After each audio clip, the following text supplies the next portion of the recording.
Welcome to M.I.A. Road's online showcase video, M.I.A. edition. Today we are back at the main yard again, and this is because I recently spent a lot of time just trying to build up my rolling stock and build a few more trains here and there. I mentioned in the past that I had some industries that still needed a few more cars around them for just basically rolling storage. Just spending on the storage of the industry itself because it couldn't really hold as much as I wanted to. I think I'm pretty good on all of that, but I'm still trying to build up my gold mine supply train, and the start of that is what we can see over here. I still need 20 more stake cars for the beams, and honestly, when I started this project, I was aiming for only 30 units of each item type. So 30 tools, 30 rails, 30 coal and 30 beams, but in the end, bringing all of that up to the gold mine is quite the task. Just getting all of the stuff together and loaded onto one single train already is gonna be quite the undertaking. And bringing up 30 units of each would have only net me 12 units of gold ore, which I think is way too little for the amount of time and effort I'm putting into this. So I doubled up. Biggest problem is most likely going to be the 2% grade up to the gold mine, and I'm not entirely sure if any single engine in this game can even do that. So there's going to be a bit of testing here. I know for a fact that already the 16 car train going up to the mines for the iron ore deliveries, that's something that not every engine in this game can do, not by a long shot. I think even the Ruby Basin with around 13k tractive effort is at least struggling with that, if it's even able to do that at all. I'm not entirely sure on that. I would maybe need to do a bit more of a test run with that. But yeah, just the beam section of this train is going to be longer than the 16 stake cars. And then also especially the very heavy coal hoppers. So I'm not entirely sure how this is going to work out, but I'm looking forward to finding out if this was really that bad of an idea. I'm not entirely sure if I can afford another class 125. I still need another one, most likely for even the cordwood deliveries to the iron smelter. I think I showed off the 48 car cordwood train a while ago, being fully loaded over here at the logging camp yard.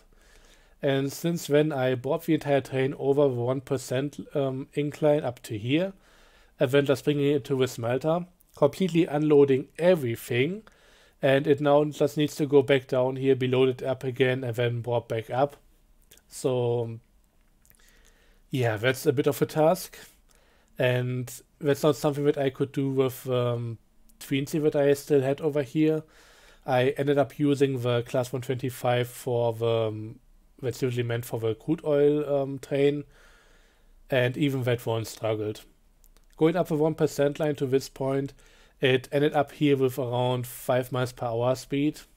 So it was definitely slowing down and feeling the pain of everything. But then again, there is not necessarily a bug in this game, but a bit of a weird behavior where even if all of the brakes are at 0%, that doesn't mean that they are actually completely open.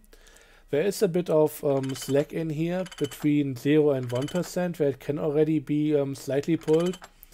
And if you multiply this by potentially 48 cars, I think that can definitely give you a bit of a harder time. So I would just have to go up to every single one of those bulkhead cars and just do this, pulling the brake and then completely opening it. Doesn't sound like too much fun, but I think that will give me a better idea on how much tractive effort I actually need for that. Just needing a Lima instead of the Mikado is gonna be much easier on my wallet in the end, and I think I would rather go with that. Anyways, let's take a look at the yard for this train now, because at least I got that built so far. And then we'll also go back over to the gold mine itself and take a look at some of the stuff over there. By the way, this is still running on the beta branch for for the March update. And there are a lot of issues with this, especially when it comes to crashing and also how the brakes are working right now. It's really weird. I got used to some of it, but recently the game has been crashing a bit, so there's a particular task that I needed to do and I just cannot get it done without the game crashing on me all the time, it seems right now. Anyways, we'll get to that again in a moment. Let's now take a look at the new yard right here. So this is basically an expansion on the gold smelter yard, since there's really not too much going on right here. And since I can easily get a lot of the supplies over into this area from both the coal mine base camp, where all the coal is going to be delivered towards, and the ironworks, plus also the the iron smelter, I decided to put the yard over here. Most likely not gonna be dealing with beams in this one, since I will run the entire supply train past the sawmill anyway, so it's easier to load up the stake cars over there. But the way this entire thing is working here is by putting the gold mine supply train onto this track right here, and then loading all the other supplies from the neighboring tracks onto this one. And yeah, the order of all the cars is going to be that on this end we will have the box cars, then followed by the 6 stake cars for the rails, and then I actually need to properly line up the hoppers with the coal towers. The spacing should be alright, and this is how those are going to be loaded up. And on this end we will find the 20 stake cars for the beams. The one thing I'm not entirely sure right now is on which end I will actually put the engine. That's another little fun thing about the operation here. This entire thing is built up to form a loop. You come in from that end, and you can go around that side and then loop back around onto the main line. So somewhere over here you can see this is the kind of turn that you are making right here.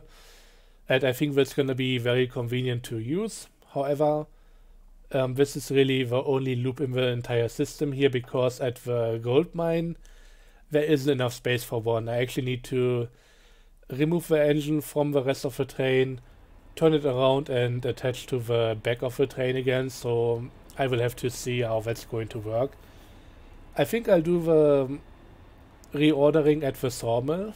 It's going to be very important that the train goes up to the gold mine in the same order each time, having the beams first, then the coal hoppers, then the other stake cars, and then the box cars at the very end, because that section of the loading platform is not drive-through, it's basically a dead end. We are going to see that in a moment. But yeah, it's going to be a bit interesting dealing with all of that. And yeah, since I'm already using 12 hoppers at the coal mine base camp, having 6 coal towers here allowed me to just load up 20 units of coal into each one of the towers, so that's gonna be enough for 2 runs up to the gold mine. Same with the boxcars over here. Actually, they load up to 32 a piece, but in the end I only need 30 per car. So I will likely just load up every single box into these cars, then just go away for the time being, and then manually just load back 2 items here. Bringing up the other 2 might just fill up the area too much in the long run. Then again, I don't know how many of those deliveries I'll be making. It's it's gonna be an undertaking, and I'm only happy to do that so often. The rest of the yard here, well, initially I thought I would need to also deal with beams over here, but I think for the most part I'll just take the empty stake cars from this line onto this one here to get them out of the way. And in order to do that a bit easier, I made a connection here so I can just take the Betsy from the track for the boxcars and put it onto this area here pretty easily, so that's gonna be convenient enough to deal with it. And the coal towers are going to be the only ones that will be supplied by the train from the coal mine base camp, so that's working a bit differently there. But that's also another good reason to use coal towers instead of trying to just load directly from one set of hoppers onto the next one. After all, that means that I can just make a delivery here, drop off as much as I have, and then take the train back and use it for something else. After all, there are other places around the map that still need coal. So yeah, overall pretty happy with this entire thing here. A whole different option would have been to just bring all the cars here and then use them to actually assemble the supply train. I was considering that, but I wasn't too happy with the additional work that would mean. It's just gonna be a lot of maneuvering, a lot of yard work that I don't think would have been too exciting for me, so this is definitely something more up my alley. And I think I didn't mention it so far, but I actually have enough rails over here for free deliveries, so that's a slightly higher amount. After all, they need to go much further in order to do a resupply and just be filled up and brought back over here. With all that being said, let's take a look at the receiving end of this entire operation, the gold mine. And I think since we can fly around here pretty comfortably now, let's just do so instead of going with teleportation. And yeah, this is the gold mine coming into sight right here. And the only thing that really changed around here is that I added a few wood rigs. Those who have been here since my initial series on the game, before even the M.I.A. edition, may remember the whole issue about connected platforms and how sometimes if one of the supplies just goes even slightly too close to a neighboring input, it will just remove the item instead of having it being put into the storage. That's something that happened here. I'm not going to deal with that, so I decided to put up some dividers. The problem here is that basically every single input has its own detection box, and it's looking for that specific type of item. So the coal input is going to look for coal, the beam input is going to look for beams, and so on and so forth. And if you dare to put the wrong item anywhere near the detection box of the neighboring item, once that sees that, it's going to just delete the item outright. This would be completely fine if if I put the beam into the coal detection pod and it would just ignore it, because then it still had a chance to fall onto the beam platform and be picked up from there. But deleting it outright, it's a bit of an issue. And the stuff here also seems to be slightly misaligned, because when I did my unloads, the beams were definitely not even touching the coal skips over here. So yeah, this may be the most ugly solution, or at least one of the not so nice looking ones, but it's gonna work much more reliably. And I think that's gonna be the one to go for in the end, unless the devs at some point decide to change their ways and yeah, just remove the deletion process from the different inputs. And yeah, I put up this kind of thing at a lot of different industries now. I think the oil field definitely is another candidate where this can happen, but also I had issues like this at the ironworks. So if you see a few wood rigs randomly glitch into the platforms, that's why.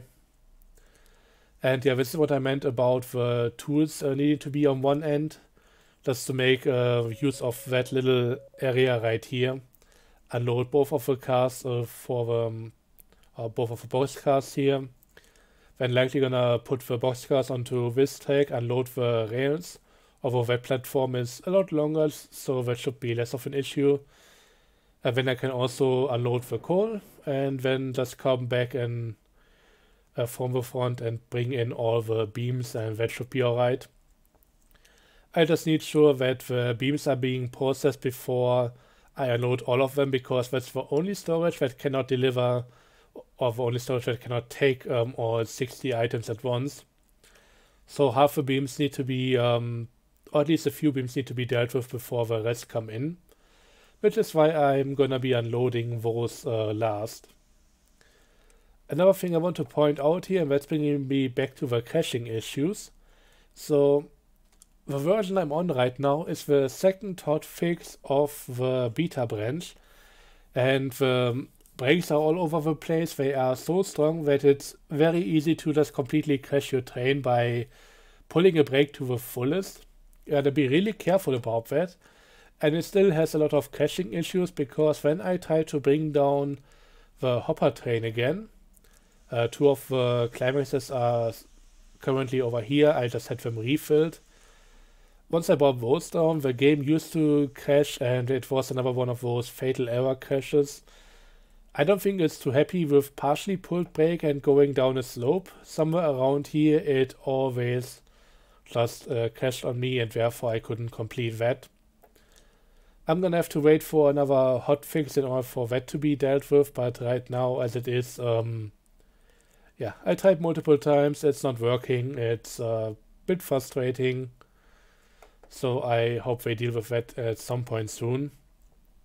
Looking at all the different crashes, I wonder if they shouldn't just roll back on whatever change they did to the brakes to begin with. Right now the beta branch it's kind of broken in a very weird and bad way with a lot of things to work around, and yeah, it's just not all that fun. But yeah, so much about this area. Another thing that I want to quickly talk about is the roundhouse, and for that I'm going to actually teleport back. I hope the frames calm down again. So I noticed a while ago that the roundhouses actually refill all your engines. So they refill both fuel types, so wood and coal, depending on what you have on your engine, and also the water. Although this one always ends up being empty. I don't know what's wrong with it, if the Landbook is just not being saved or something. I had this refilled multiple times, but it always ends up empty when I look at it. And I'm sure that I definitely saved it a few times as well. Anyways, so yeah, the roundhouses auto refill everything. There doesn't seem to be an option to stop it from doing that, and it also doesn't need any supplies to do so. So while I absolutely love the look of the roundhouses, I think I may end up removing all of them again. Right now they are just completely undercutting the fuel supply chain, or what little there is of that.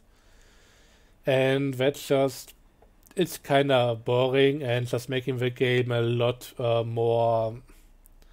I mean, it's adding convenience, which is not a bad thing, but it's also just doing so in a way that completely undermines a lot of other mechanics that we should have here. I would be absolutely fine with this if all of these roundhouses needed supplies. Maybe it would have a detection area around it, like 50 meters or 100 meters, and then you could just put down one of those coal skips or whatever things to deliver towards to, so that not every single building has its own supply, but instead you have combined supply for everything there. That would be nice, but right now I really don't like how it's trivializing the entire fuel economy.